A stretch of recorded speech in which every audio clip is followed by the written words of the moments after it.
Twin babies stop breathing. She begs billionaire CEO ex-husband for emergency surgery money. He refuses. Please, Gabriel. I'm begging you. Emma and Grace. They're going to die if we don't get this surgery tonight. The silence on the other end of the phone stretched like an eternity before Gabriel Sterling's voice cut through Isabella's desperation like ice.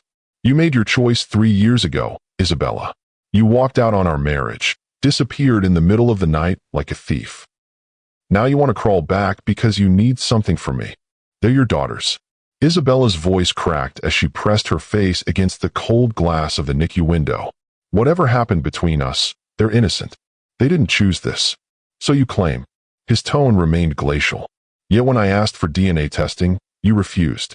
When I tried to reach out, you blocked my calls. And now, conveniently, when you need $200,000, suddenly they're mine. I left because you were suffocating me. Because your jealousy and control were destroying both of us. But these babies, Gabriel, they have your eyes. They have your smile. Look at them and tell me they're not yours. I don't need to look at anything. You made your bed, Isabella. Now lie in it. The line went dead.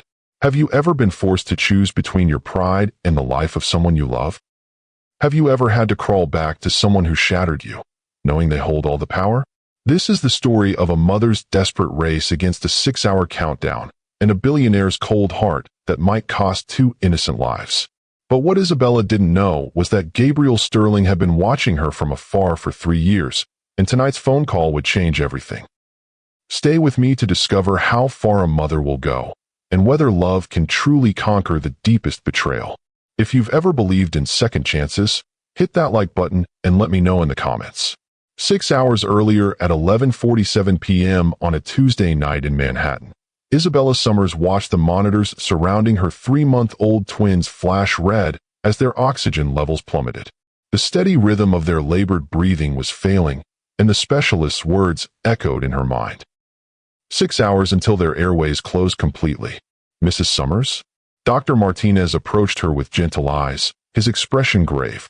His scrubs were wrinkled from a 12-hour shift, but his focus remained sharp. We need to make a decision about the surgery. The window is narrowing. Isabella pressed her palms against the glass, separating her from Emma and Grace. Her daughters lay in their respective incubators, tubes snaking from their tiny bodies to machines that beeped in increasingly erratic patterns. At 3 months old, they were supposed to be cooing, smiling, reaching for toys. Instead, they fought for every breath. How long do we have? She whispered, her breath fogging the glass. 6 hours, maybe less. Their airways are narrowing due to the genetic condition. Without the surgery, Dr. Martinez didn't finish the sentence. He didn't need to. Emma stirred in her incubator, her little chest rising and falling with visible effort. She had Gabriel's storm gray eyes, though she'd never met her father. Grace was quieter, more reserved like Isabella herself. But when she did look up, those same penetrating eyes stared back with an intelligence that seemed far too old for her tiny face. The specialist from Johns Hopkins is here, Dr. Martinez continued. Dr. Richardson is the best pediatric airway surgeon on the East Coast. But the hospital requires payment up front for this type of experimental procedure. The insurance companies. How much? Isabella already knew the answer would destroy her. $200,000. The number hit her like a physical blow. Isabella had been struggling financially since the twins' birth. Working as a freelance architect while caring for 2 medically complex infants meant she barely earned enough to cover their basic medical needs, let alone experimental surgery. Over the past 3 months, she'd exhausted every option. Her parents had mortgaged their retirement home in Connecticut to help with the initial NICU costs. Her sister had emptied her children's college funds. Friends had organized crowdfunding campaigns that raised barely a fraction of what they needed. I've tried everything, Isabella said, her voice hollow. Every bank, every loan company. My credit is maxed out. My family has given everything they have. Dr. Martinez nodded sympathetically. I understand. These situations are impossible. But Mrs. Summers, I need you to know that if we don't proceed within the next 6 hours, the opportunity will be lost. Their airways will close completely. Isabella sank into the uncomfortable plastic chair beside the incubators. 3 years ago, $200,000 would have been pocket change. 3 years ago, She'd been Mrs. Gabriel Sterling, wife to one of New York's most successful real estate magnates. She'd lived in a Fifth Avenue penthouse, worn designer gowns to charity galas, and never looked at a price tag. 3 years ago, she'd also been suffocating in a golden cage. There's one more option, she said quietly, the words feeling like ash in her mouth. Dr. Martinez waited patiently. Their father. He has the money, but we're estranged. That was putting it mildly. Estranged didn't begin to cover the devastation Gabriel Sterling had left in his wake. Estranged didn't encompass the fear that had driven her to flee in the middle of the night, 6 months pregnant and terrified. Estranged didn't explain why she'd changed her name back to Summers and tried to disappear completely. Have you contacted him about the twins' condition? Isabella shook her head. He doesn't even know they exist. The lie came easily. Gabriel knew about the pregnancy. That much she'd told him during that horrible final conversation 3 years ago.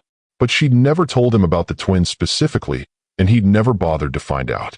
As far as she knew, he'd written off both her and their unborn child the moment she walked out. Mrs. Summers, I know this is difficult, but if there's any chance, I'll call him. The words felt like swallowing glass. I'll try. Dr. Martinez squeezed her shoulder gently. I'll buy you as much time as I can.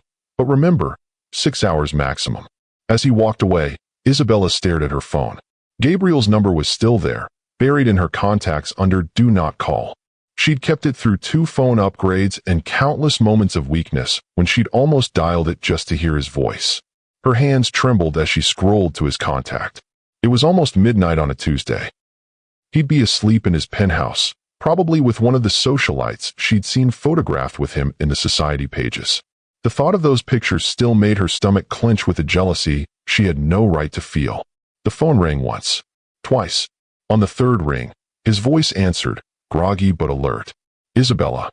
The sound of her name on his lips after 3 years of silence made her knees weak. What's wrong? Even half asleep, Gabriel's mind worked quickly. He'd always been like that, able to assess a situation in seconds and respond accordingly. It was what made him so successful in business, and what had made him so terrifying as a husband. Gabriel, I need to talk to you. It's about. She looked at Emma and Grace, their tiny faces peaceful despite the machines keeping them alive. It's about our children. The silence on his end stretched so long she wondered if the call had dropped. Our children? His voice was carefully controlled, but she heard the underlying tension. Isabella, you were pregnant when you left. Singular. What are you talking about? Twins. I had twins. Emma and Grace. They're 3 months old, and Gabriel, they're dying. Another long silence. When he spoke again, his voice had shifted into the cold, corporate tone she remembered from his worst moods. And you're calling me because? Because they need surgery. Tonight. $200,000 that I don't have. Oh. The single syllable dripped with cynicism. There it is. 3 years of silence, and now you need money. Please, Gabriel. I'm begging you. Emma and Grace. They're going to die if we don't get this surgery tonight. That's when he delivered his crushing rejection, hanging up on her as her world collapsed. Isabella stared at the dead phone in her hands, the weight of his rejection settling over her like a shroud. Around her, the NICU hummed with quiet activity. Nurses moved between incubators with practiced efficiency. Other parents sat vigil over their own tiny patients. But none of them faced what she faced, watching her children die, while the one person who could save them refused to help. No luck. Isabella looked up to find Nurse Patricia approaching. The older woman had been kind to Isabella over the past weeks, always checking in, always offering a sympathetic ear. He hung up on me. The words came out flat, emotionless. She was beyond tears now, moving into that numb space where the mind goes when reality becomes too much to bear. I'm sorry, honey. Some people. Patricia shook her head. Well, some people just don't deserve to be parents. Isabella wanted to defend Gabriel, which surprised her. Despite everything, the controlling behavior, the jealousy, the way he'd let her walk away, she knew he wasn't fundamentally a bad man. He was damaged, shaped by abandonment and betrayal in his own childhood. But that didn't excuse what he was doing now. There's still time, Patricia said gently. Maybe he'll reconsider. Maybe when he thinks about it. But Isabella knew Gabriel Sterling. When he made a decision, especially one driven by wounded pride, he didn't reconsider. He'd written her off 3 years ago, and apparently, he'd written off their children too. She settled back into the chair, watching the monitors that tracked Emma and Grace's declining condition. In 5.5 hours, if nothing changed, she would lose them both. The thought was so massive, so incomprehensible, that her mind simply refused to process it. Instead, she found herself drifting back to the beginning, to the man Gabriel had been before everything went wrong. 3.5 years earlier, the charity gala at the Metropolitan Museum of Art was in full swing when Isabella Summers first laid eyes on Gabriel Sterling. She'd been reluctant to attend. These society events weren't really her scene, but her firm had purchased a table, and as one of their rising young architects, she'd been expected to make an appearance. See the man by the Egyptian wing?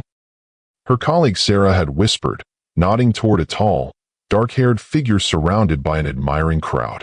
That's Gabriel Sterling. Real estate empire worth about $3 billion, never married, and every single woman in Manhattan has tried to land him. Isabella had glanced over, expecting to see the typical trust fund playboy type. Instead, she found herself looking at a man who commanded attention not through volume or flash, but through sheer presence. He was listening intently to an elderly woman, his full focus on her words, and when he smiled at something she said, the expression transformed his entire face. He's handsome, Isabella had admitted. Handsome is an understatement. But be careful, word is he's got control issues. His last relationship ended badly when the woman couldn't handle his intensity. Isabella had filed that information away and tried to focus on the evening's purpose, networking for her firm. But throughout the night, she found her gaze drifting back to Gabriel Sterling. He moved through the crowd with confident ease, but there was something almost lonely about him. Despite being surrounded by people, he seemed separate, untouchable. It was nearly 11 when he approached her. "You're Isabella Summers," he said, appearing at her elbow as she studied a particularly beautiful piece of ancient jewelry. "The architect who designed the Meridian Cultural Center." She turned, surprised. "You know my work. I make it my business to know talent when I see it." His gray eyes held hers with an intensity that made her pulse quicken. "That building is extraordinary. The way you integrated modern design with historical preservation, it's genius." Isabella felt heat rise in her cheeks. Compliments on her professional work always affected her more than personal flattery. "Thank you. That project was particularly close to my heart. I have a proposition for you." The direct approach was so typically Gabriel, though she wouldn't know that until later. "I'm listening. I'm developing a mixed-use complex in Brooklyn. High-end residential with commercial space and a community center. I want you to design it." Isabella blinked. "Mr. Sterling, I appreciate the offer, but my firm would need to bid on a project that size. There are protocols. I don't want your firm. I want you." He stepped closer, and she caught a hint of his cologne, something expensive and masculine that made her slightly dizzy. "Start your own practice. I'll be your first client. You don't even know if I'm good enough for a project like that." Gabriel's smile was slow and devastating. "I never make mistakes about people, Isabella. You're exactly what I need." The way he said it, with such absolute certainty, should have been arrogant. Instead, it was magnetic. Here was a man who saw something in her that she'd never dared claim for herself. "Have dinner with me tomorrow night," he continued. "Let me show you the site. Let me convince you that this could be the start of something extraordinary." Isabella knew she should say no. Everything about Gabriel Sterling screamed danger, the intensity in his eyes, the way he seemed to see straight through her professional composure to something deeper. But she also felt a thrill of possibility that she hadn't experienced in years. "All right," she heard herself saying. "Dinner." That single word changed the trajectory of her entire life. The courtship that followed was like nothing Isabella had ever experienced. Gabriel pursued her with single-minded focus, showering her with attention that was both thrilling and overwhelming. He sent flowers to her office daily, not generic roses, but exotic blooms chosen specifically for their architectural beauty. He took her to restaurants where reservations were impossible to get, private art showings where she could study design elements to her heart's content. But it was the quiet moments that truly seduced her. Gabriel in her tiny apartment, sitting on her second-hand sofa, listening with rapt attention as she explained her vision for sustainable urban design. Gabriel bringing her coffee at exactly the right temperature during late-night work sessions. Gabriel watching her sketch with an expression of such profound admiration that it took her breath away. "You're brilliant," he told her one evening as they walked through Central Park. "Do you know that? You see possibilities where others see problems. You create beauty from nothing." "It's just my job," she'd protested, but he'd stopped walking and turned to face her. "No, it's who you are. It's in every line you draw, every space you envision. You're going to change the world, Isabella Summers. And I want to be there to watch you do it." 6 months later, he proposed on the rooftop of the building where they'd first discussed her independent practice. The ring was a flawless vintage emerald surrounded by diamonds, chosen not for its size, but for its history and beauty. The building spread out below them was her first independent project, nearly complete and already winning architectural awards. "Marry me," he said simply, no elaborate speech or grand gesture. "Be my partner in everything. Let me support your dreams while you inspire mine." Isabella said yes because she loved him desperately and because the future he painted seemed impossibly perfect. She said yes because Gabriel Sterling made her feel like the most important person in the world. She had no way of knowing that the same intensity that made her feel so cherished would eventually become a prison. Present day, 2:30 a.m. Isabella jerked back to the present as one of Emma's monitors began beeping more urgently. A nurse hurried over to adjust something, her movements efficient but concerned. The oxygen saturation numbers had dropped another point. 4.5 hours left.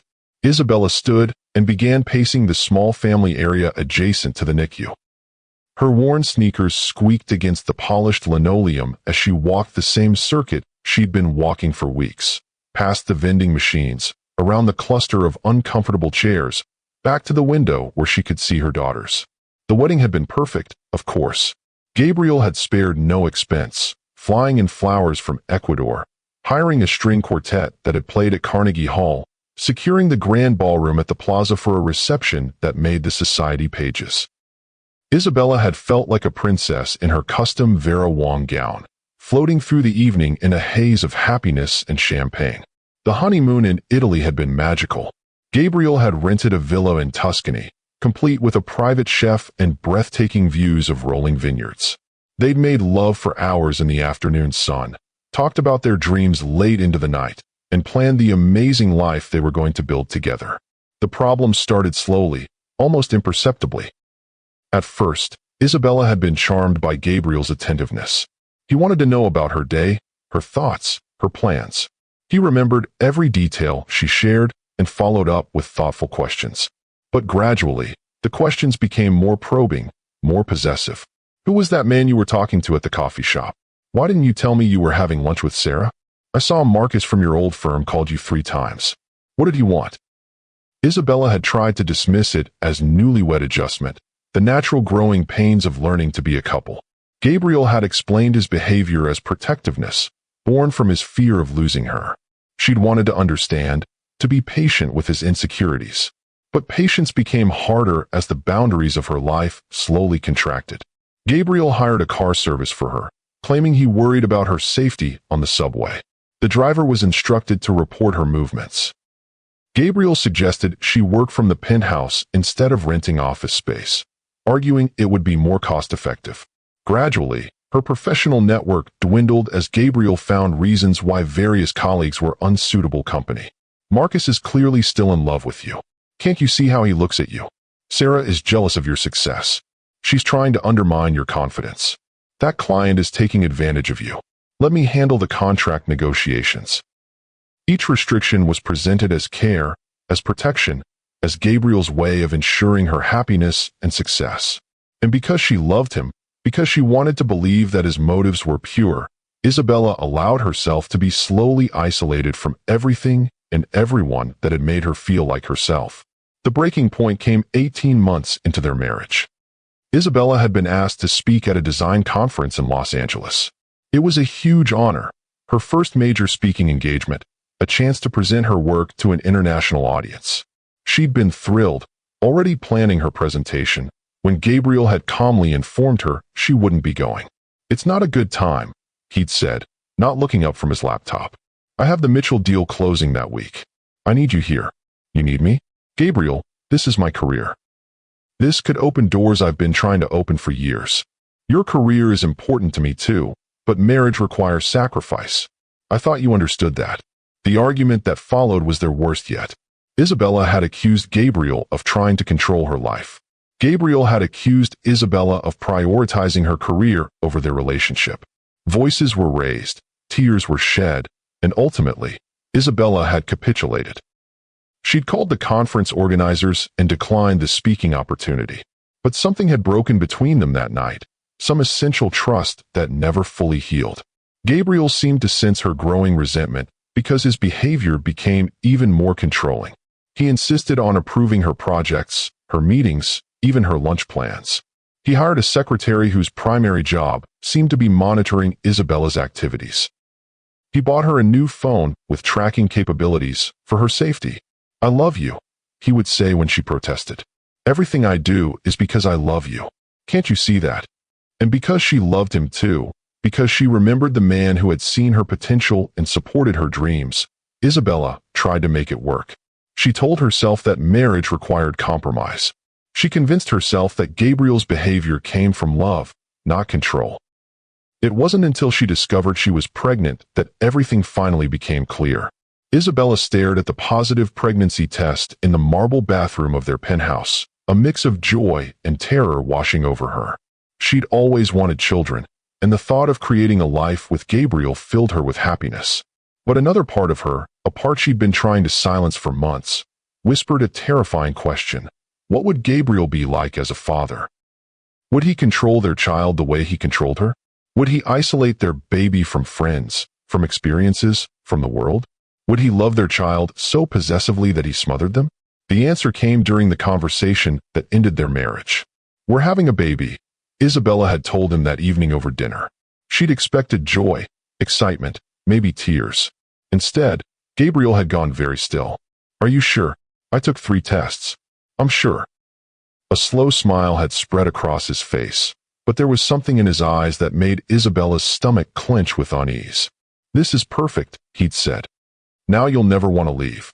The casual way he'd said it, as if her pregnancy was just another way to ensure her compliance, had shattered the last of Isabella's illusions. She'd realized in that moment that Gabriel didn't see her as a partner or even as a person. She was a possession, something beautiful to be acquired and displayed and controlled. That night, while Gabriel slept peacefully beside her, Isabella had made her plan. She'd waited 3 more weeks, pretending everything was normal while secretly preparing her escape. She'd opened a new bank account, contacted a lawyer, and arranged for a moving company to pack her belongings while Gabriel was out of town. The hardest part had been the letter she'd left on his pillow. "Gabriel, by the time you read this, I'll be gone.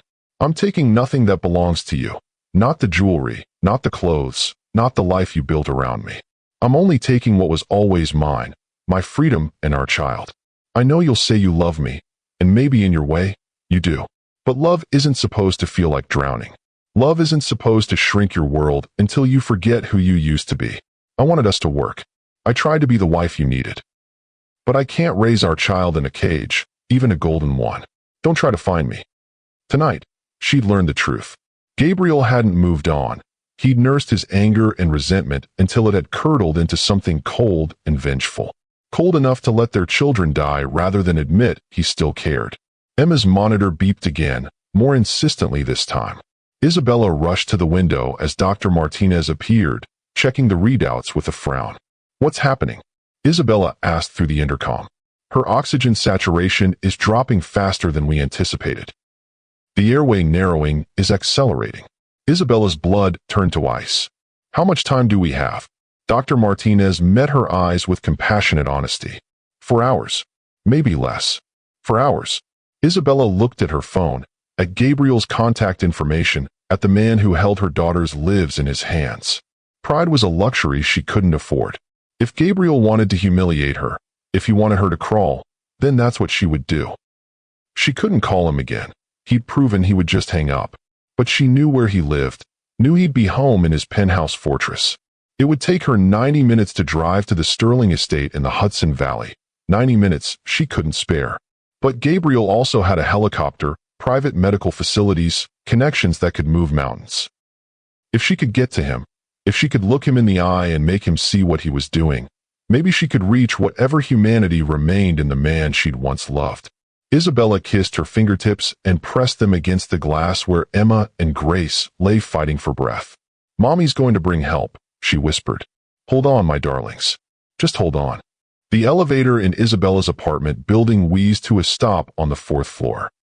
She'd been living in this modest Brooklyn walk-up since the twins were born, a far cry from the luxury she'd known as Gabriel's wife. The rent was reasonable, the neighbors were kind, and most importantly, it was a place Gabriel had never touched with his presence. She grabbed her keys and the emergency overnight bag she'd packed months ago. Every NICU parent learned to keep one ready. Inside were clean clothes, basic toiletries, and phone chargers. Everything she might need for the fight of her life. The drive through Manhattan at 3 a.m. was surreal. The city that never slept was dozing fitfully, with only occasional taxis and late-night delivery trucks sharing the empty streets. Isabella had borrowed her neighbor's elderly Honda, a far cry from the luxury cars she'd once taken for granted. As she navigated toward the highway that would take her north to the Hudson Valley, memories continued to assault her. The first time Gabriel had brought her to the Sterling estate, she'd been overwhelmed by its grandeur. The limestone mansion sat on 50 acres of perfectly manicured grounds, with gardens that belonged in a magazine and a view of the river that took her breath away. "It's too much," she'd protested. "I don't belong in a place like this." "You belong wherever I am," Gabriel had replied, pulling her close as they stood on the terrace overlooking the valley. "This will be our retreat from the world, our sanctuary." Now, driving through the darkness toward that same estate, Isabella realized how prophetic those words had been. Gabriel had wanted to create a world where only the two of them existed, where he could control every variable and ensure she never left him. The irony was that his possessiveness had driven her away more effectively than any outside force could have. Her phone rang as she merged onto the Taconic Parkway. For a wild moment, she hoped it might be Gabriel, calling to say he'd changed his mind. Instead, it was Dr. Martinez. "Mrs. Summers, I wanted to update you on the girl's condition." Isabella's hands tightened on the steering wheel. "How are they?" "Stable for now, but Grace's numbers are starting to decline as well. I need to ask, have you made any progress with securing the funding?" "I'm working on it. Please, just keep them stable. I'm going to get the money. I'll do everything I can, but Mrs. Summers, time is becoming critical."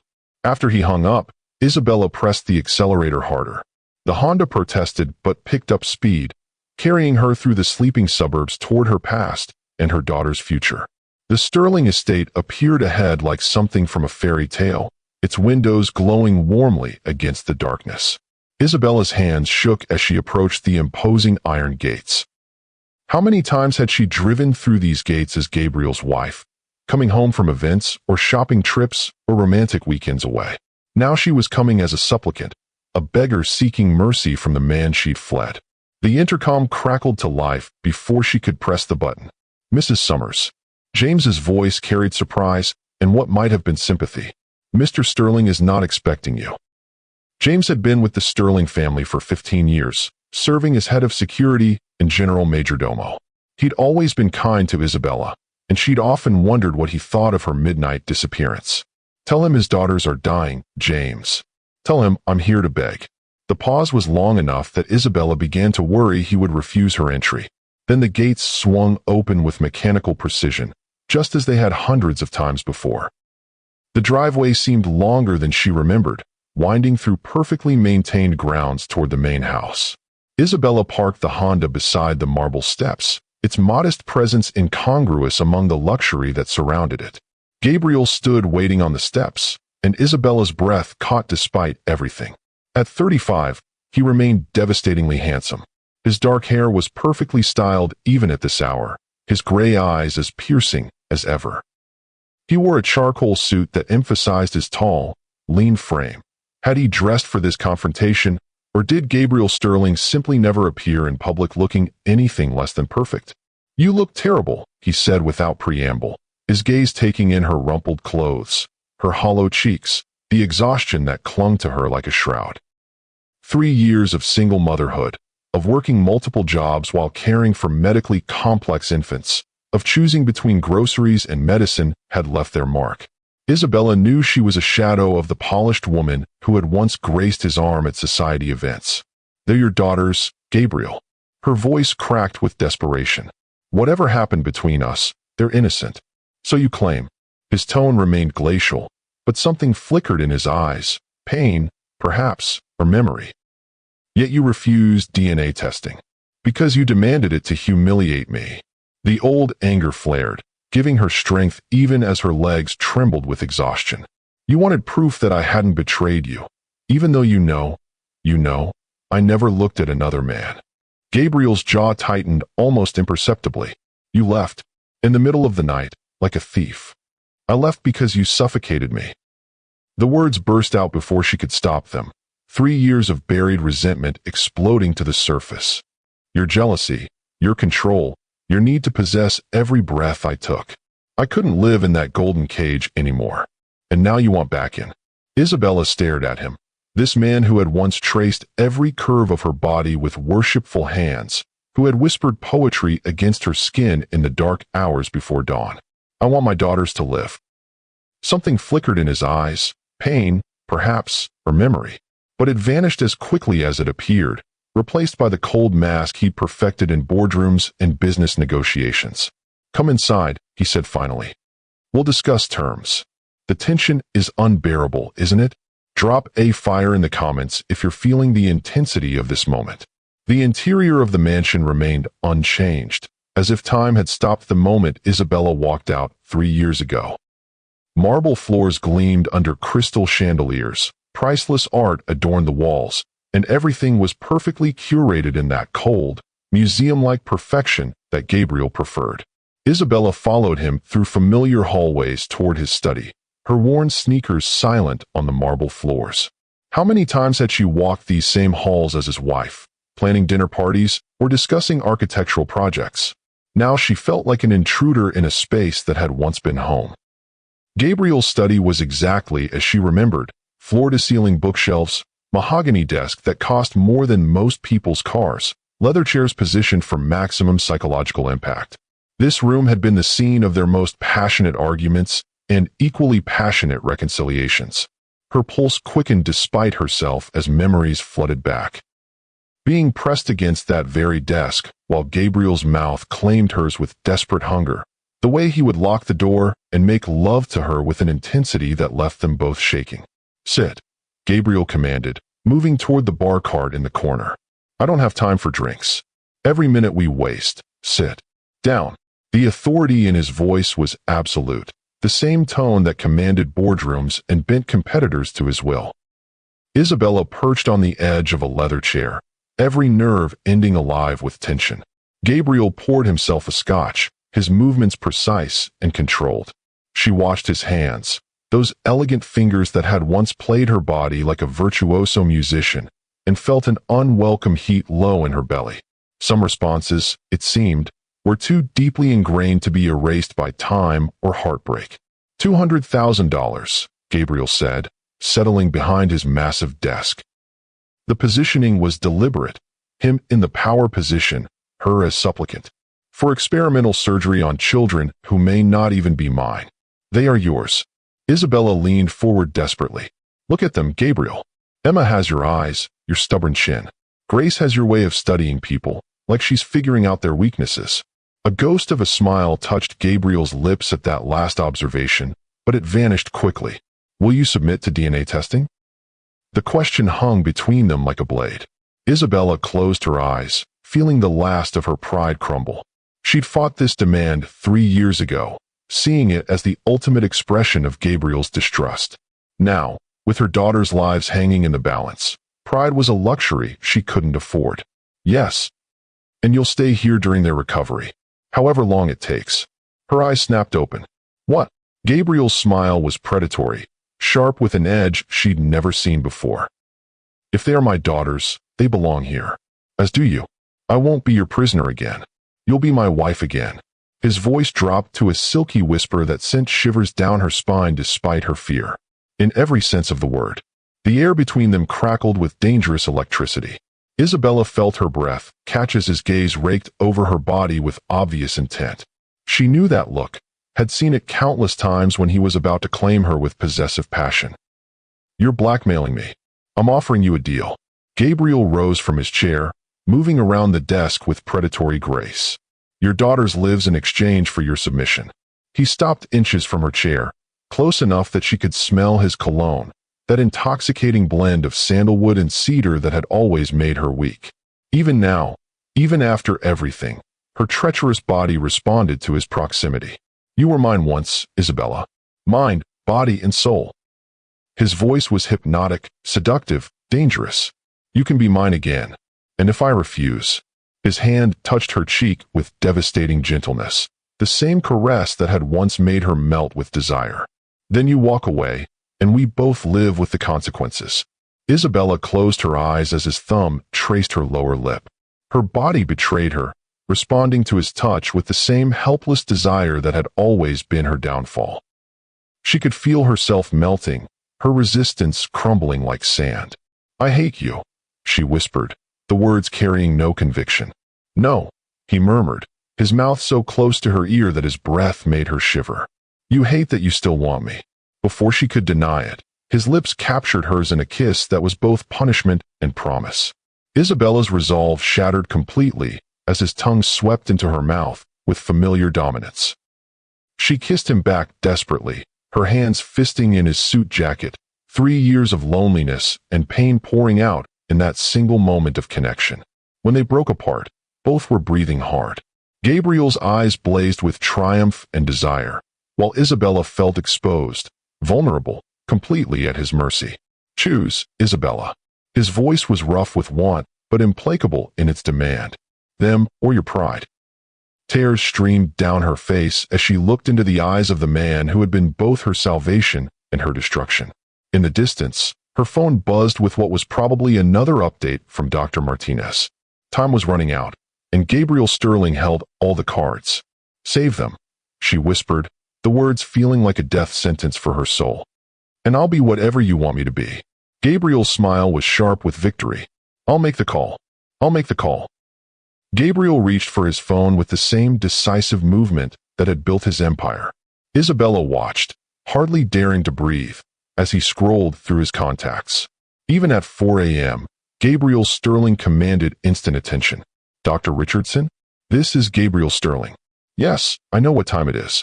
His voice carried the absolute authority of a man accustomed to moving mountains with a phone call. "I'm funding the emergency surgery for the Summers twins. Whatever the hospital needs, whatever you need. Money is no object." Isabella sagged in her chair as relief flooded through her. Whatever else Gabriel had become, whatever game he was playing, he was saving Emma and Grace. That was all that mattered right now. "We'll be there in 30 minutes. Gabriel continued into the phone. "Have everything ready. And doctor? These children are my daughters. Treat them accordingly." He hung up and immediately dialed another number. "James, prep the helicopter. We're flying to Manhattan General immediately." A pause. "Yes, at this hour. Emergency medical transport." Another call. "Dr. Martinez? Gabriel Sterling. I'm funding the surgery for Emma and Grace Summers. Dr. Richardson has been briefed. We'll be there shortly." Isabella watched this display of power with a mixture of gratitude and unease. This was the Gabriel she remembered, the man who could reshape reality with a few phone calls, who bent the world to his will through sheer force of personality and unlimited resources. "Thank you," she whispered when he finished the calls. Gabriel looked at her with an expression she couldn't read. "Don't thank me yet. We have an arrangement, Isabella. I intend to collect on every part of it." The threat in his voice should have terrified her. Instead, she felt only a numb acceptance. She'd made her choice. Whatever consequences followed were the price of her daughter's lives. "The helicopter will be ready in 10 minutes, Gabriel said, checking his watch. "We need to leave now if we're going to make it in time." Isabella stood on unsteady legs. "I need to call Dr. Martinez, let him know, already handled." Gabriel was shrugging into a black coat that probably cost more than Isabella's monthly rent. "My people are coordinating with the medical team. Your only job now is to keep up." They walked through the mansion toward the back terrace where Gabriel's helicopter waited. Isabella had ridden in it before, during the golden days of their marriage when weekend trips to the Hamptons or Martha's Vineyard had been routine. Now, the aircraft felt like a lifeline carrying her toward salvation. Mr. Sterling, Mrs. Sterling, the pilot greeted them. Isabella didn't correct the title. There would be time for that conversation later. Manhattan General, fastest route possible, Gabriel instructed as they climbed aboard. Emergency medical transport. The helicopter lifted off into the pre-dawn darkness, its powerful rotors cutting through the air with urgent purpose. Below them, the Hudson Valley fell away, replaced by the sprawling suburbs and eventually the glittering skyline of Manhattan. Gabriel sat across from Isabella in the luxurious cabin, his gray eyes studying her with an intensity that made her skin burn. She tried to focus on anything else, the city lights below, the pilot's voice over the radio, the steady thrum of the rotors. But Gabriel's presence was magnetic, inescapable. "You've lost weight," he observed, his voice pitched low enough that the pilot couldn't hear. Isabella's hand moved instinctively to her stomach, still soft from pregnancy and childbirth. 2 babies and 3 years of struggle will do that. "You're still beautiful." The unexpected compliment hit her like a physical blow. Isabella turned to stare out the window, unwilling to let him see how his words affected her. Don't what? Don't pretend this is about anything other than your wounded pride. You want to punish me for leaving, and you're using my desperation to do it." Gabriel was quiet for so long that Isabella thought he wasn't going to respond. When he finally spoke, his voice held an edge she'd never heard before. "You want to know what wounded my pride, Isabella? Coming home to find your wedding ring on my pillow and a letter explaining why you couldn't stand to be married to me anymore." Isabella finally looked at him, seeing past the cold mask to the hurt beneath. "Gabriel, do you know how many nights I've read that letter? How many times I've analyzed every word, trying to understand where I went wrong? You didn't go wrong. You went too far. There's a difference. Is there?" Gabriel leaned forward, his intensity filling the small cabin. "I loved you more than I'd ever loved anything or anyone. I wanted to protect you, to give you everything, to make sure nothing could ever hurt you. How was that wrong?" Isabella met his gaze directly. "Because love isn't supposed to feel like drowning, Gabriel. Love isn't supposed to shrink your world until you forget who you used to be." She was quoting from her own letter, words she'd written in desperation 3 years ago. Gabriel's face went very still. "You memorized it," she realized. Every word. His admission was barely audible over the helicopter's noise. Every punctuation mark. "I could recite it in my sleep." The naked pain in his voice made Isabella's chest tight. She'd known her leaving would hurt him, but she'd never imagined the depth of that wound. For a man like Gabriel, who controlled everything around him, her disappearance must have felt like the ultimate betrayal. "I'm sorry," she said softly. "Not for leaving, I had to do that, but for the way I did it. For not trying harder to make you understand." Gabriel's laugh was bitter. "Would you have stayed if I'd promised to change?" Isabella considered the question honestly. "I don't know. Maybe. If I believed you meant it. And now we're different people facing an impossible situation." Isabella looked out at the city sprawling below them. "Now we do whatever it takes to save our daughters." Gabriel nodded slowly. "Our daughters. You admit they're mine. I never denied it. I just refused to prove it to satisfy your paranoia. My paranoia kept me sane when everyone else said you'd probably been unfaithful. My paranoia was the only thing that made your leaving make sense." Isabella stared at him. "Everyone else? Gabriel, who told you I was unfaithful?" But before he could answer, the pilot's voice crackled over the intercom. "Mr. Sterling, we're approaching Manhattan General. ETA 3 minutes." The hospital's helipad was lit and waiting for them, medical personnel standing by with a gurney Isabella wouldn't need. As the helicopter touched down, Gabriel's hand briefly covered hers. "Whatever happens in there, we face it together," he said. "As their parents." Isabella nodded, surprised by the comfort she found in that simple declaration. Whatever else lay between them, Gabriel was right about one thing. Emma's oxygen saturation has dropped to 89%, and Grace isn't far behind. Dr. Richardson is scrubbing in now, but we need to move immediately. They rushed through hospital corridors that blurred together in Isabella's memory. Gabriel's hand was steady on her back, guiding her, supporting her, a solid presence in the chaos of her fear. The NICU was a hive of activity when they arrived. Nurses moved with practiced efficiency while machines beeped urgent warnings. Dr. Richardson, the specialist from Johns Hopkins, was already suited up and ready. "Mr. Sterling, Mrs. Summers," he greeted them tersely. "I've reviewed the case files. This is a complex procedure, but these girls are fighters. Their vitals show remarkable resilience for infants their age." Isabella pressed her face to the glass of Emma's incubator. Her daughter's tiny chest rose and fell with visible effort, but her gray eyes, Gabriel's eyes, were alert and aware. "How long will the surgery take?" Gabriel asked. 4 to 6 hours for both procedures. "We're taking Emma first since her condition is more critical, then Grace immediately after. The recovery room is already prepared with specialized equipment. Whatever you need," Gabriel said simply. "Cost is irrelevant." Dr. Richardson nodded. "We'll take excellent care of them. But I need to warn you, even with successful surgery, the recovery period will be lengthy. These children will need round-the-clock medical supervision for weeks, possibly months." Isabella felt Gabriel's hand find hers, his fingers intertwining with stunning gentleness. "They'll have it," he said firmly. "Whatever they need." As the medical team prepared to take Emma to surgery, Isabella was allowed one last moment with her daughters. She kissed her fingertips and pressed them to each incubator. "Mommy and Daddy are here," she whispered, the word Daddy feeling strange on her lips after 3 years. "We're not going anywhere. Fight for us, my darlings. Fight to come home." Gabriel stepped beside her, his large hand covering hers on the glass. "They're going to be fine," he said quietly. "They're Sterlings. We're too stubborn to die easily." Despite everything, Isabella found herself smiling. "Is that your family motto?" "It should be." Gabriel's voice held a warmth she hadn't heard in years. "It's certainly proven true so far." The waiting room became their world for the next 6 hours. Gabriel had somehow arranged for a private family suite complete with comfortable seating, a kitchenette, and space for Isabella to pace when the anxiety became overwhelming. True to form, Gabriel had also arranged for food, coffee, and anything else they might need. Isabella found herself oddly comforted by this display of his organizational skills.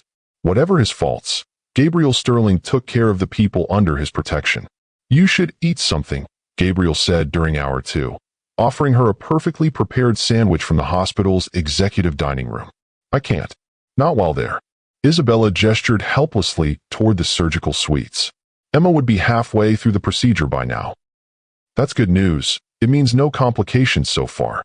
Isabella nodded, trying to find comfort in his logic. "You seem to know a lot about pediatric surgery for someone who's never been a father." Gabriel's expression grew carefully neutral. "I may have done some research over the years. About pregnancy, childbirth, infant development. Hypothetically, in case you ever came back." The simple admission hit Isabella like a physical blow. "Gabriel, I know what you're thinking. If I cared so much, why didn't I try to contact you? Why didn't I fight for you?" Isabella had been wondering exactly that. "Why didn't you?" Gabriel was quiet for a long moment, staring out the window at the city waking up below them. "Because you asked me not to. In your letter, you said if I truly loved you, I'd let you go. So I did. That was the last thing I expected." "What did you expect?" Isabella considered the question. "I expected you to hire private investigators, to track me down and drag me back, to use your money and influence to force me to return. I thought about it." Gabriel's honesty was surprising. "For about 6 months, I thought about little else. But then I realized that forcing you back would only prove your point about me being controlling. So you just gave up?" "I learned to let go." Gabriel turned to face her fully. "It was the hardest thing I'd ever done, but I learned. I went to therapy, Isabella. 2 years of sessions, twice a week, working through my control issues and abandonment trauma." Isabella stared at him in shock. The Gabriel she'd married would never have admitted to needing help, let alone sought professional therapy. "I'm not the same man you left," he continued. "I've learned patience. I've learned the difference between protection and possession. I've learned that love means trusting someone enough to let them choose you freely." Before Isabella could respond, Dr. Richardson appeared in the doorway of their suite. Both parents shot to their feet. Emma's surgery was successful, he announced, and Isabella nearly collapsed with relief. The airway reconstruction went perfectly. She's breathing on her own and her vitals are strong. Gabriel's arm came around Isabella's waist, supporting her as she swayed. And Grace, we're taking her into surgery now. Based on Emma's results, I'm very optimistic about Grace's procedure as well. Can you feel your heart racing? Mine is. Let me know if you're as invested in Emma and Grace's survival as I am. 3 hours later, Dr. Richardson returned with news about Grace's surgery. Another complete success. Both girls are in recovery, breathing normally, and showing excellent response to the procedure. Isabella burst into tears of relief. 3 months of terror and desperation, finally, finding release. Gabriel pulled her against his chest, his own voice rough with emotion as he thanked the surgical team. When can we see them? Isabella asked through her tears. They're being moved to a specialized recovery unit now. You can see them in about an hour, once they're fully stabilized. 2 weeks later, the Sterling Estates medical wing had been transformed into a state-of-the-art pediatric recovery center. Gabriel had spared no expense, flying in specialized equipment and hiring a team of private nurses to provide round-the-clock care for Emma and Grace. Isabella stood in the doorway of the nursery, watching Gabriel read to their daughters. It was a scene that would have been impossible to imagine 3 years ago, the ruthless real estate mogul sitting cross-legged on the floor, making silly voices as he narrated a picture book to 2 3-month-old babies. Emma gurgled happily from her bouncy seat, her breathing clear and strong. Grace watched her father with serious gray eyes, as if memorizing every word for future reference. And then the little bunny hopped all the way home to his family, Gabriel concluded, closing the book with theatrical flourish. Just like Daddy and Mommy brought you home to be safe. Isabella's heart clenched at the easy way he'd claimed the title of Daddy, and at how natural he looked in the role. You're good at this, she said softly, entering the room. Gabriel looked up with a smile that transformed his entire face. They're excellent listeners. Very attentive audience. Much better than your board of directors, I'm sure. Infinitely better. They don't interrupt or ask for revised profit projections. Isabella laughed despite herself. This playful side of Gabriel was new, or perhaps it was simply a part of him she'd never been allowed to see before. The nurses want to give you a break for a few hours, Isabella said. Why don't you go handle some business calls? I can stay with them. Gabriel shook his head. The business can wait. I'm exactly where I want to be. The simple declaration sent warmth flooding through Isabella's chest. Gabriel, you can't put your entire empire on hold indefinitely. Watch me. His gray eyes held hers with familiar intensity, but there was something different now, a peace she'd never seen before. I've spent 15 years building that empire, Isabella. For what? To prove something to myself? To fill the emptiness where a family should have been? None of it matters if I'm not here for the moments that count. Isabella settled onto the floor beside him, close enough to smell his cologne, close enough to feel the warmth radiating from his body. You really have changed. Have I? Gabriel's voice dropped to the intimate register that had always made her pulse race. Or have I finally become the man I was always meant to be? Before she could answer, Grace began to fuss, her little face scrunching with displeasure. Isabella reached for her, but Gabriel was already there, scooping up his daughter with practiced ease. What's wrong, princess? Hungry? Tired? Bored with Daddy's story choices? Watching Gabriel comfort Grace with such natural tenderness broke something open in Isabella's chest. This was the father she dreamed of for their children, patient, devoted, present, not the controlling man she'd feared he would become. She likes it when you hum, Isabella said softly. That little melody you used to hum while you worked. Gabriel glanced at her in surprise. You remember that? I remember everything about you. The admission slipped out before Isabella could stop it. The good and the bad. The way you hummed when you were concentrating. The way you made coffee exactly the way I liked it without being asked. The way you listened to my dreams like they were the most important things in the world. Gabriel began humming the half-remembered melody, and Grace settled immediately against his chest. I remember everything about you too. The way you bite your lip when you're thinking. How you arrange flowers with the same precision you use for architectural drawings. The little sigh you make when you're falling asleep. The air between them grew charged with memory and possibility. Isabella found herself studying Gabriel's profile as he comforted their daughter, the strong line of his jaw, the way his dark hair fell across his forehead, the gentle curve of his mouth as he hummed. Isabella. Her name on his lips was a caress. Yes. I need to tell you something. Gabriel's voice was carefully controlled, but she heard the undercurrent of vulnerability. About why I was so controlling during our marriage. About why I couldn't let you have space to breathe. Isabella waited, sensing the importance of whatever he was about to reveal. My mother left when I was 7, Gabriel began, his voice soft so as not to disturb Grace. No warning, no explanation. One day she was there, and the next she was gone. My father found a note saying she couldn't handle being a mother anymore. Gabriel, I'm so sorry. I had no idea. I never told you because I was ashamed. Ashamed that my own mother couldn't love me enough to stay. Ashamed that I wasn't enough to make her want to fight for our family. Isabella's heart broke for the 7-year-old boy who had been abandoned by the person who should have loved him unconditionally. When I met you, when I fell in love with you, that old terror came roaring back. The fear that if I wasn't perfect, if I didn't control every variable, you'd leave too. So I tried to make it impossible for you to go. I tried to make myself so essential to your life that you couldn't imagine existing without me. But all you did was make me feel trapped. I know that now. Gabriel's arms tightened protectively around Grace. Therapy helped me understand that my attempts to prevent abandonment were actually causing it. That love requires trust, and trust requires the freedom to choose. Isabella felt tears prick her eyes. If you told me this during our marriage, would it have changed anything? I don't know. Maybe. Probably. Isabella reached out to touch his free hand. I would have understood why you needed so much reassurance. I could have given you that without sacrificing my independence. Gabriel's fingers intertwined with hers. I've spent 3 years learning to be worthy of a second chance, Isabella. Not trying to win you back through manipulation or control, but becoming the man you deserved the first time. And what if I'd never come back? What if you'd done all that work for nothing? Gabriel's smile was soft and self-deprecating. Then I'd have become a better man for the next woman who was brave enough to love me. But I never stopped hoping that someday, somehow, you'd give me another chance to love you the right way.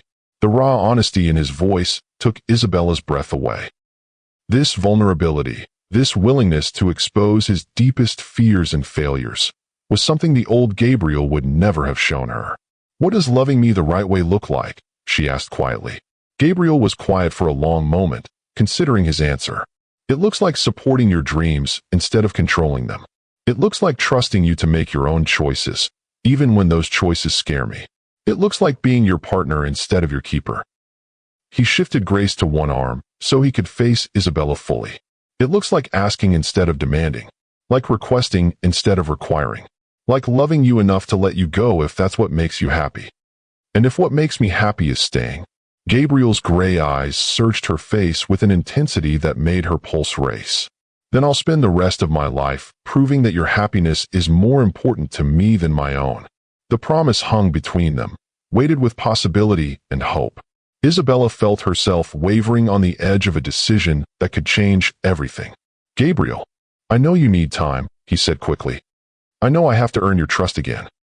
I'm not asking for promises or declarations. I'm just asking for a chance to show you who I've become. Before Isabella could respond, Emma began crying from her bouncy seat, demanding attention with typical Sterling determination. The moment broke as both parents rushed to comfort their daughter, but the conversation lingered in the air between them like a bridge waiting to be crossed. That evening, after the babies were settled for the night under the watchful eyes of their private nurses, Isabella found herself standing on the terrace where Gabriel had first proposed to her 4 years ago. The Hudson Valley spread out below in moonlit splendor, and the night air carried the scent of late summer flowers. Beautiful night. Isabella turned to find Gabriel approaching with 2 glasses of wine. He'd changed from his daytime clothes into dark slacks and a white shirt open at the throat, looking relaxed in a way she'd rarely seen during their marriage. "Thank you," she said, accepting the wine. It was her favorite vintage, naturally. Gabriel had always been attentive to such details. They stood in comfortable silence for a while, watching the lights of distant towns twinkle like fallen stars. Isabella found herself hyper-aware of Gabriel's presence beside her, the warmth of his body, the subtle scent of his cologne, the way he held himself with that characteristic confidence that had first attracted her years ago. "Do you remember our first night here?" Gabriel asked softly. "When you brought me to see the estate for the first time. I was so overwhelmed by all of this." Isabella gestured to the mansion behind them, the manicured grounds, the obvious wealth on display. "You said it was too much, that you didn't belong in a place like this.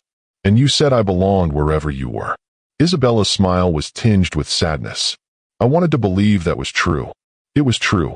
It is true." Gabriel set down his wine glass and turned to face her fully. "But I understand now that belonging somewhere doesn't mean being trapped there. It means choosing to be there freely, every day." Isabella studied his face in the moonlight, searching for any sign of the controlling man she'd fled from 3 years ago. Instead, she saw only sincerity and a vulnerability that took her breath away. "The old you would have locked me in a tower to keep me here," she said lightly, testing.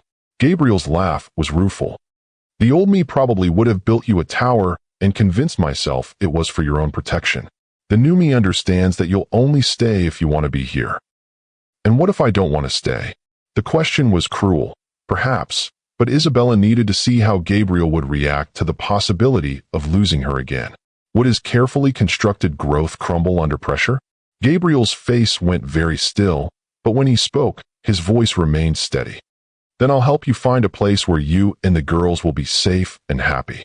I'll visit as often as you'll allow, and I'll love you from whatever distance you need me to maintain." The answer was so unexpected, so contrary to everything the old Gabriel would have said, that Isabella felt tears prick her eyes. "You'd really let me go? Again, if that's what you needed to be happy." Gabriel's smile was heartbreaking in its sincerity. "But I'm hoping you'll give me a chance to show you why you might want to stay." Before Isabella could ask what he meant, Gabriel stepped closer, his hands coming up to frame her face with devastating gentleness. "I want to court you, Isabella. Properly this time. I want to take you to dinner and bring you flowers and listen to your dreams without trying to control them. I want to earn your love instead of demanding it." "Gabriel, I know you feel it too," he continued, his voice dropping to that intimate register that had always undone her. "This pull between us, it never went away, did it?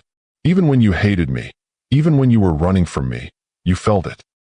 Isabella couldn't deny the truth of his words. Standing this close to him, feeling the warmth of his hands on her face, breathing in his familiar scent, she was acutely aware of the desire that had always simmered between them.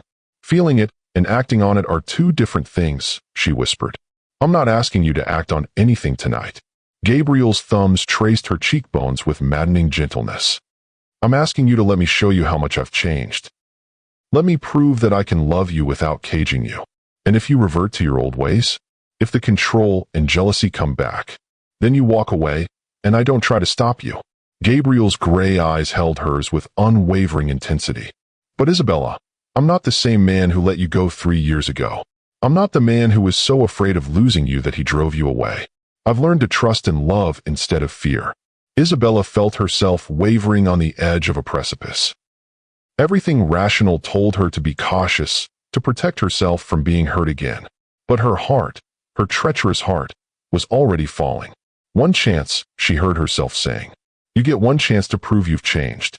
But Gabriel, if you try to control me, if you make me feel trapped again, I will leave and I will take the girls with me."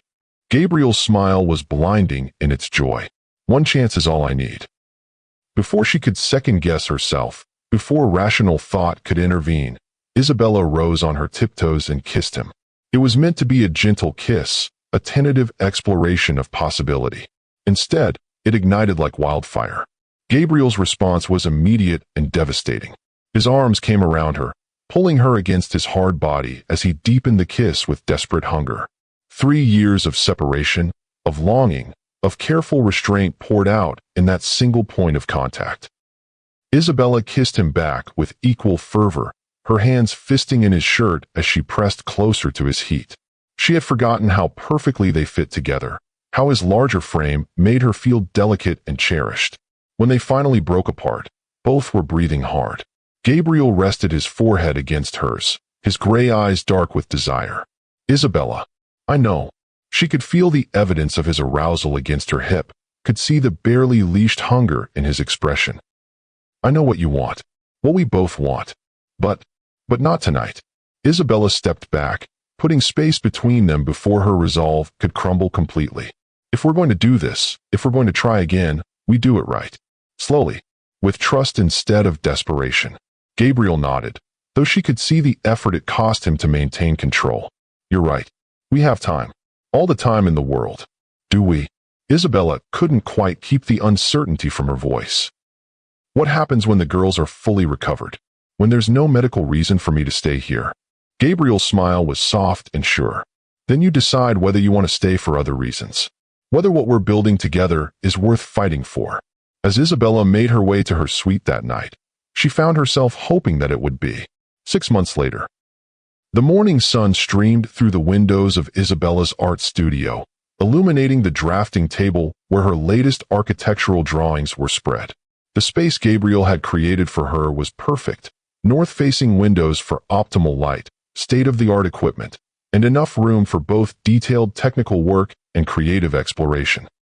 Isabella was sketching preliminary designs for a new community center when she heard familiar sounds from the baby monitor, Emma's delighted giggling and Grace's more reserved coos. Through the monitor, she could hear Gabriel's voice, deep and warm as he played with their daughters. And this little piggy went to market, and this little piggy stayed home. More giggles from Emma, who had always been the more outgoing of the twins.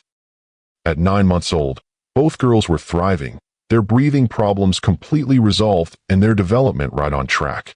Isabella set down her pencil and made her way to the nursery, where she found Gabriel on the floor, surrounded by toys.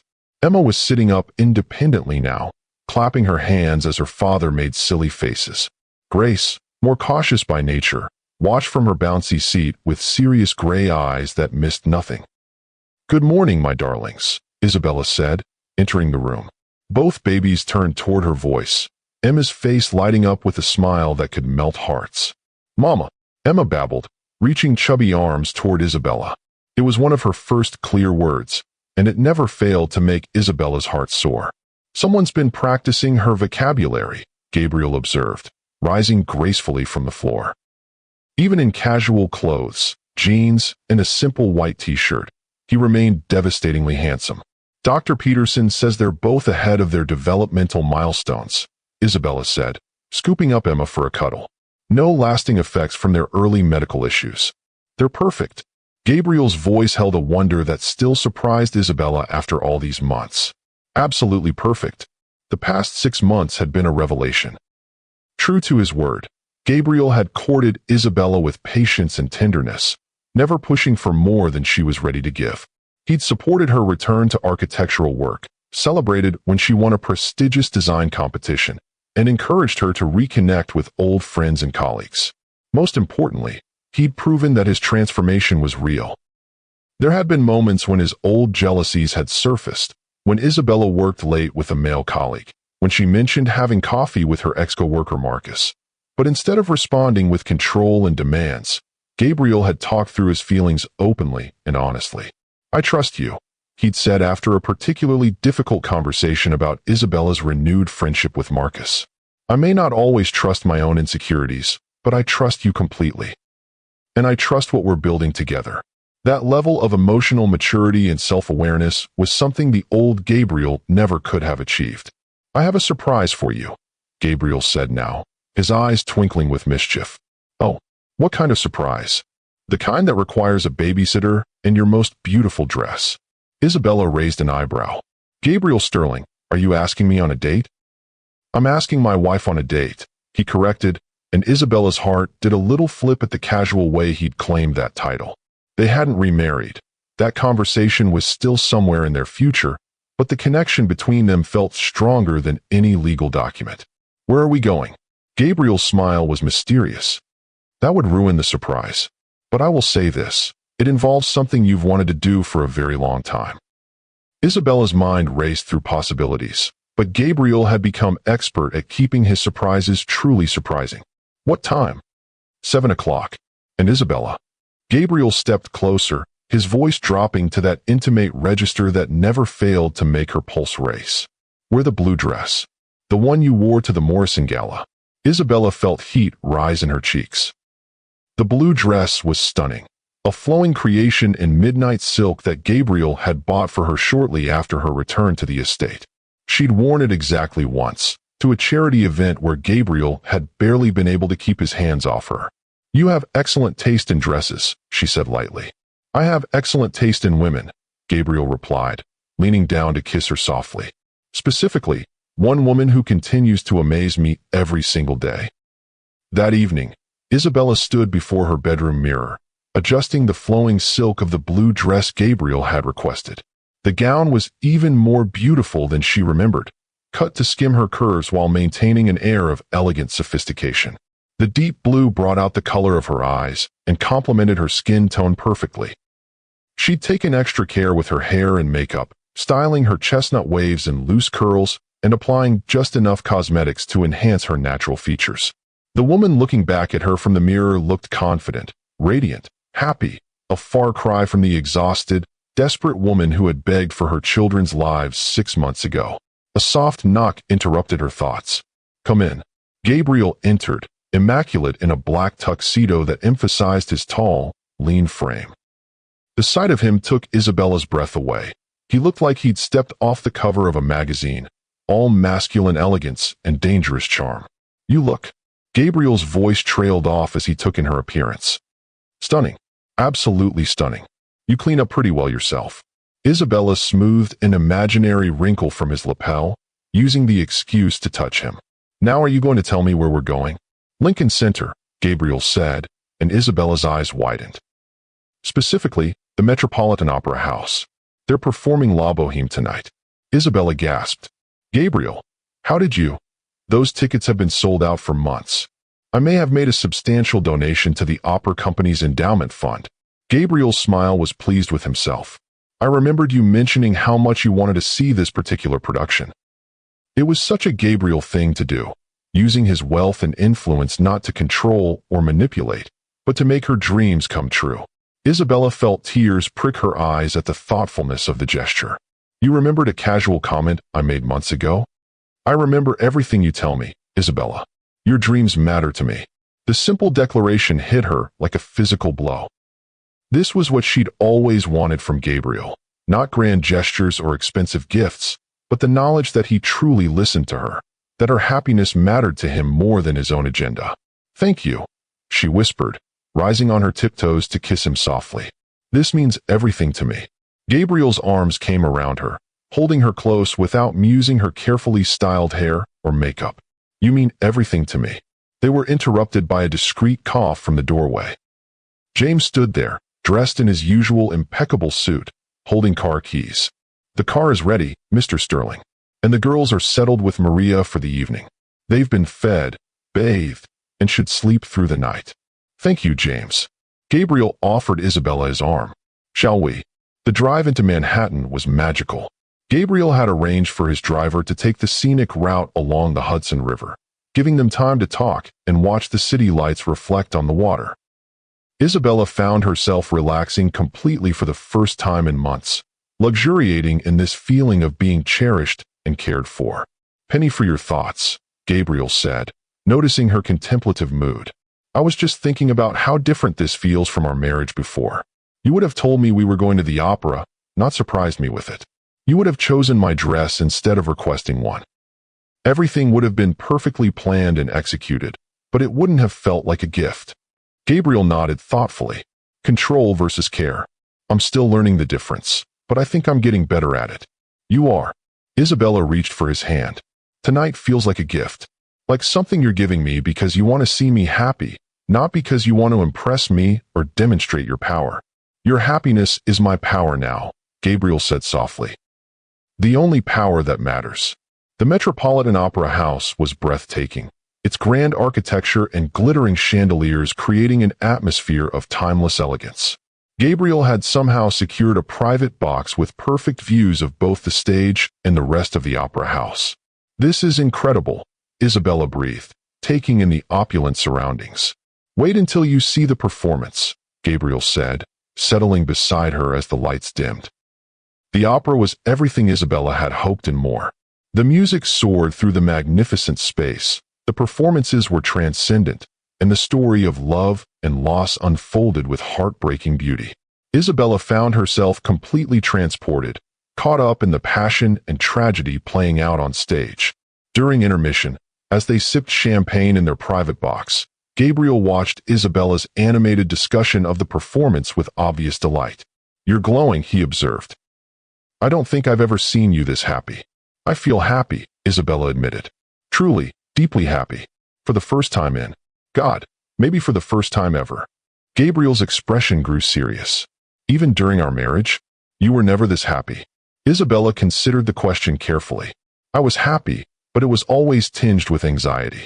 Always wondering when the next restriction would come, when you'd decide I was spending too much time on my work or my friends. I was happy, but I wasn't free. And now I feel both." Isabella met his gaze directly. "Happy and free. Loved and independent. It's an incredible feeling." Gabriel's smile was soft and grateful. "That's all I've ever wanted to give you. All I should have given you from the beginning." The second act was even more powerful than the first, building to a climax that left Isabella with tears streaming down her face. As the final notes died away and the audience erupted in applause, Gabriel gently wiped the tears from her cheeks. "Beautiful," he murmured, and she knew he wasn't talking about the opera. "Thank you," Isabella said as they made their way out of the opera house. "This was perfect. Absolutely perfect." "The night's not over yet," Gabriel said mysteriously. He guided her to a different car than the one that had brought them. This one smaller and more intimate. "Where are we going now?" "One more surprise." They drove through the quieter streets of the Upper East Side, eventually stopping in front of a building Isabella recognized, but hadn't seen in years. "This is your old apartment building," Gabriel confirmed. "The one you lived in when we first met." Isabella looked up at the modest brownstone, remembering the tiny studio apartment where she'd lived as a struggling young architect. "Why are we here?" Gabriel led her up the front steps to the building's entrance. "Because this is where our story really began. Not at the gala where we met, but here. The first time I came to pick you up for dinner, when you answered the door in paint-splattered jeans and apologized for the mess." Isabella remembered that night vividly. She'd been working on a freelance project, her tiny apartment covered in blueprints and architectural drawings. Gabriel had arrived in his expensive suit looking completely out of place in her bohemian chaos. "You said my apartment had character," Isabella recalled. "I said it had character, but what I was really thinking was that it had you. And that made it the most beautiful space I'd ever seen." Gabriel pulled out a set of keys, and Isabella stared at him in shock. "Gabriel, you didn't. I bought the building 6 months ago. Had your old apartment completely renovated. It's yours now, if you want it. A space that's entirely yours, where you can work or think or just be alone when you need to." Isabella felt her heart stop. "You bought me an apartment?" "I bought you freedom," Gabriel corrected gently. "A place where you can go whenever you feel trapped or overwhelmed. A reminder that you always have choices, that you're with me because you want to be, not because you have to be." The gesture was so thoughtful, so perfectly calibrated to address her deepest fears about being controlled, that Isabella felt tears spring to her eyes again. "Show me," she whispered. The apartment had been transformed from her memory of cramped chaos into a beautiful, light-filled space. The walls had been knocked out to create an open floor plan, with soaring ceilings and enormous windows overlooking a private garden. A state-of-the-art drafting station occupied one corner, while comfortable seating areas invited relaxation and contemplation. "It's beautiful," Isabella breathed. "But Gabriel, this is too much. I can't accept something like this." "You're not accepting a gift," Gabriel said firmly. "You're accepting a promise. A promise that I will never again try to cage you or control you. That you will always have somewhere to go if you need space. That your independence is as important to me as your presence." Isabella walked through the space, running her fingers over the custom-built tents, the carefully chosen furniture, the art supplies arranged with obvious care. Everything had been selected with her tastes and needs in mind, but more than that, everything had been chosen to give her power and autonomy. "There's one more thing," Gabriel said quietly. He led her to what had once been the bedroom area, now transformed into a sitting room with floor-to-ceiling bookshelves. On the central shelf, in a place of honor, sat a single framed photograph. Isabella moved closer and gasped. It was a picture from their wedding day, but not one of the formal portraits they'd posed for. This was a candid shot, taken during the reception, showing Isabella laughing at something Gabriel had whispered in her ear. Her face was radiant with joy, and Gabriel was looking at her like she was the most precious thing in his world. "Where did you get this?" James took it. He said it was his favorite picture from the entire day because it showed how we really felt about each other underneath all the formality and expectations. Isabella studied the photograph, remembering that moment. Gabriel had been telling her about a silly mistake the wedding planner had made, something completely insignificant that had struck them both as hilarious. It was one of the few moments that day when they'd felt like themselves instead of performers in an elaborate production. "We were happy then," she said softly. "We were, and we can be again." Gabriel moved to stand behind her, his reflection joining hers in the glass covering the photograph. But differently this time. Better this time. Isabella leaned back against his chest, feeling the solid warmth of him, the steady beat of his heart. "Gabriel, yes, take me home, to the estate." Isabella turned in his arms, looking up into his gray eyes with an expression that made his breath catch. "Take me home to our bed. Make love to me like you mean it. Like we're really starting over." Gabriel's arms tightened around her. "Isabella, are you sure? We don't have to rush anything. We have all the time in the world." "I'm sure." Isabella rose on her tiptoes, pressing her lips to his ear. "I love you, Gabriel Sterling. The man you were, the man you've become, the man you're still becoming. I want to be your wife again, in every sense of the word." Gabriel's control finally snapped. He kissed her with all the pent-up longing of 6 months of careful restraint, 6 months of proving himself worthy of her trust. Isabella melted against him, her body recognizing its perfect match, its home. When they broke apart, both were breathing hard. "Are you going to marry me again?" Gabriel asked, his voice rough with desire and emotion.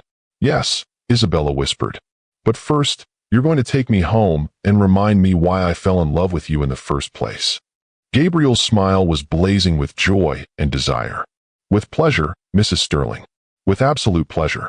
1 year later, the second wedding was nothing like the first. Instead of the grand ballroom at the plaza, Isabella and Gabriel exchanged vows in the garden of the Sterling estate, surrounded by close family and friends. Instead of a designer gown that cost more than most people's cars, Isabella wore a simple but elegant dress in cream silk that moved like liquid when she walked. Emma and Grace, now walking toddlers with opinions about everything, served as flower girls with varying degrees of success. Emma took her job seriously, carefully dropping rose petals along the aisle. Grace, more interested in the butterflies dancing among the flowers, wandered off course and had to be gently guided back by her Uncle James.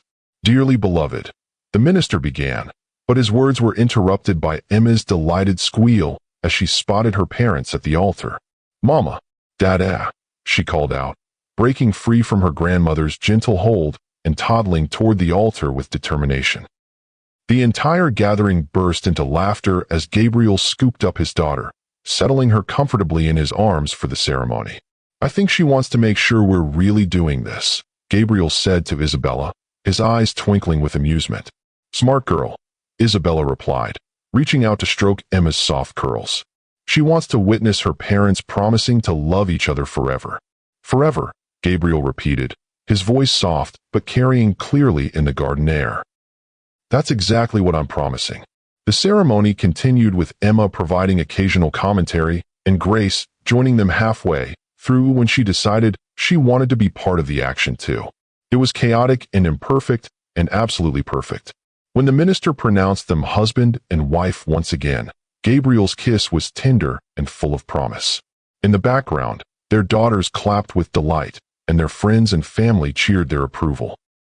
"Ladies and gentlemen," the minister announced with a broad smile, "I present to you Mr. and Mrs. Gabriel Sterling and their beautiful daughters Emma and Grace." As they walked back down the aisle together, Isabella felt a completeness she'd never known before. This wasn't the fairy tale wedding of her youth, full of illusions and impossible expectations. This was real love, tested by fire and proven strong enough to survive anything. No regrets? Gabriel asked as they posed for photos in the garden.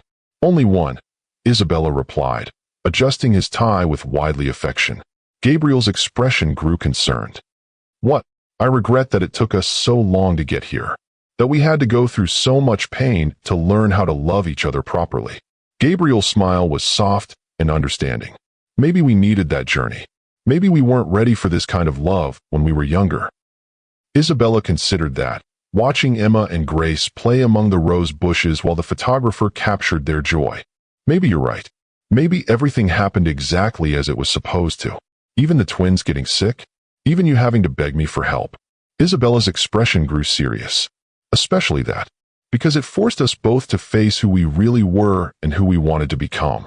It stripped away all our pretenses and showed us what really mattered. And what really matters.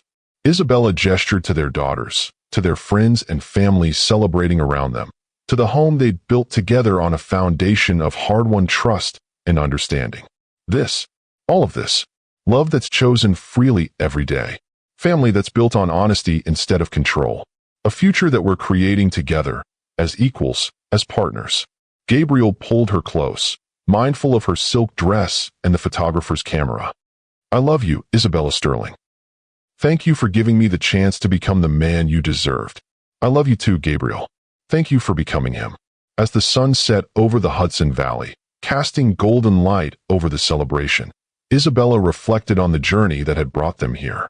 From the desperate phone call in a hospital corridor to this moment of perfect happiness, they had traveled a long and difficult road. But some roads, Isabella thought as she watched Gabriel spin Emma in circles while Grace clapped with delight, are worth every step when they lead you home. If this story touched your heart, please hit that subscribe button for more incredible love stories. Share this with someone who believes in the power of forgiveness, and let me know in the comments. Do you believe Gabriel truly changed, or would you have walked away? I'll be reading every single comment. Sometimes we must lose everything to find what truly matters. Sometimes love requires the courage to start over, to trust again, to believe that people can change and grow and become better versions of themselves. Gabriel and Isabella Sterling learned that love isn't about possession or control, it's about choice. Every day, they choose each other. Every day, they choose to build something beautiful together. And every day, their love grows stronger because it's founded on freedom instead of fear. That's the kind of love worth fighting for. That's the kind of love that can survive anything. That's the kind of love that changes everything.